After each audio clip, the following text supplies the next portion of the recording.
فيفا احكي لي الحقيقة، مين راح يحقق دوري ابطال اوروبا؟ انا مش عارف انام الليل، انا ما فيش عيد بالنسبة لي، انا قاعد بفكر طمني ريال مدريد صح؟ مدريد هو راح تحققها صح؟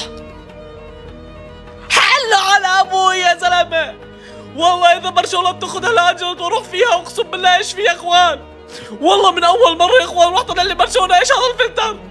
بقول برشلونة هي اللي تاخذ دوري ابطال اوروبا، والله ما راح انام الليل، والله جد واروح فيها وريال مدريد يا فلتر. بقول يا اخوان بقول برشلونة تعملها وتاخذ دوري ابطال اوروبا، انا قلبي مش مطمني اقسم بالله، طريق برشلونة كثير سهل هذا الموسم، معقول والله طريقنا ريال مدريد اصعب، معقول تعملها برشلونة تاخذ ابطال، والله ما جد حلوا على ابوي.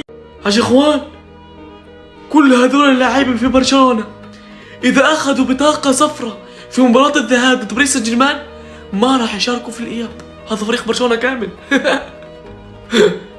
والله هذا فريق برشلونة كامل، يعني احنا ريال مدريد اذا فينيسيوس او كاما او تشاوميني او بلينغهام اخذوا اصفر ما بيشاركوا بالاياب، وكلهم انا ضامنهم ما عدا فينيسيوس، انه انتم عارفين فينيسيوس ما حد بيتحكم فيه، لكن شو هذا برشلونة؟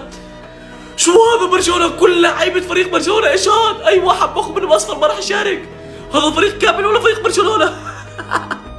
والله يا برشلونة وضعك ما بيطمن اقسم بالله، الله والله وضعك خطير.